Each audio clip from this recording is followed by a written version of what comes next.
Now, I have to say, I'm not a big fan of bringing a podcast mic in like this and having it in front of your face while you're talking away. For me, there's just something in between us that I don't want to be there. I want this video to feel as natural as possible, as if you and I are just sitting having a chat. And if we were in a coffee shop or we were sitting across my desk and an ornament or something was here, I'd go, excuse me a minute, let's just put that out the way. And to me, that comes through in the video here. I don't want anything to be in between us that's going to distract from us connecting. So I'm here to say that in 2021, I'm still using this same Rode VideoMic Pro Plus. And you can't see it in this video, but it is literally just out of view here. And don't go getting one of these mics and thinking, well, it's okay, I'll stick it over there. It doesn't need to be in view. These are only any good if this thing is right up close and you're kind of kissing the thing. That means for me, I got to go for a boom mic. Now, as you can see, I do have these microphones. I've got a full range of them. And not so long back, I did a review on them, which you can watch up here, a batch of XLR microphones and just some that plug straight into my camera with a jack lead. But as soon as I start using an XLR microphone, that's one with a connection like this on the end of it, I now need to go into a mixer unit or an interface to bring it into my computer. And this is where people start getting issues with things getting out of sync. It's a common issue when you're going live, when you're doing Zoom calls and things like this, and people say, I've got a nice camera, I've got this awesome podcasting setup, but everything's out of sync. And there are fixes for that. But for me, I want simple. I'm all about keeping things as simple as possible. You'll see if you check out this video with my equipment setup, I've got everything actually set on one light stand, working away over there, nothing attached on my desk. I like things nice and simple and plain. Doesn't sound very good actually, does it? But for me, keeping it simple means I'm not going to have all these issues that everybody else is running into. I was on a call with someone the other day and he's going, I'm having these problems with Zoom calls going through and I'm trying to bring the audio into this mixer and then it goes into an ATEM Mini and then I'm bringing a camera feed in and for some reason something's not working and I'm thinking, just strip it all out. Keep it simple. So for me, the favorite option is always going to be bringing a microphone into my camera, and then from my camera, the video feed and the audio are both going to come across together. So guess what? My computer doesn't have a problem syncing them. And before we leave this subject of quality and expensive microphones and mixers, what are you actually listening to this video on right now? Go on, tell me in the comments, are you actually on some sort of $300-$500 plus monitors sitting there at the side of your desk in a acoustically treated room?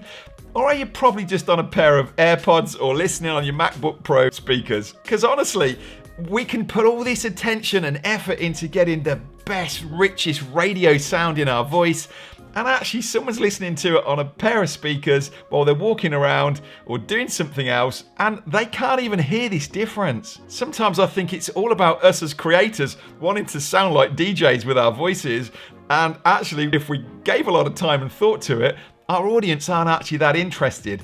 As long as things are clean and crisp and the audio is correct, actually how rich and silky that sounds, they're not even noticing it. So anyway, that's just a little thought for you, but do let me know in the comments because I'm genuinely interested. So yeah, I'm still using this same Rode VideoMic Pro Plus. I genuinely bought these XLR ones thinking, all right, come on, let's up our game a bit over here. The difference just isn't worth it to me. There's no secret setup to this microphone. It is just on its default settings. I bring it into my camera and I turn the input levels right down, and that gives me a great feed coming through. And whether I'm using Ecamm over here or recording it some other way, if you watch that equipment video setup, you'll see that I've got this on a boom arm reaching right over, and as I say, it's almost touching me here. It couldn't be any nearer to me. I love that with this mic, I can have it permanently powered over USB, so I've got a power pack attached to this same light stand, and I don't have to ever think about putting new batteries in the thing. When I turn the camera off, the mic goes off. When I turn the camera on, the mic comes on. All of these little elements just make this my go-to mic, and it's going to take a lot to change my mind. Now, one of the other things to point out is that in that same review that I did on microphones, if you missed it at the top there, they'll all be down in the description. There was a real outsider, this little Takstar mic that's about $25. And I have to say, if you're getting going, you're getting started on this, it's an incredible microphone for the money.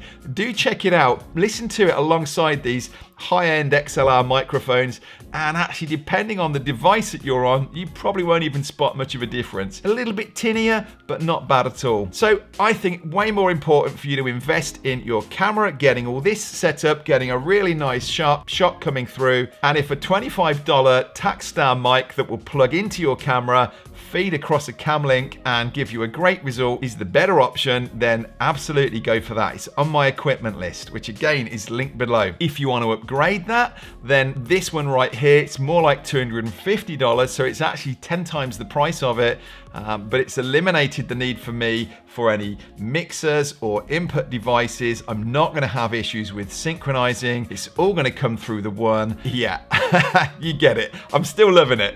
All right, so what do you think to that? Is anyone else using this? I'd love to hear from you. What microphone do you use and why do you use it? I always try to come back to any comments that I see in here. So please ask away and let's continue the conversation. And with that said, if you've enjoyed this video and if you've got this far, I'm hoping you have, please give us a thumbs up and be sure to subscribe. When you subscribe, hit that little bell and it will actually notify you when any new videos come out. And if you do want to get more of us live and be able to ask questions and things, why not come over and join our Facebook community group? We have a blast. We go live every Friday. We do a roundup of tech and things that we've been doing through the week. It's a great way to actually get to know you. Okay, so thanks so much. I hope you've enjoyed that. I'll see you in another video.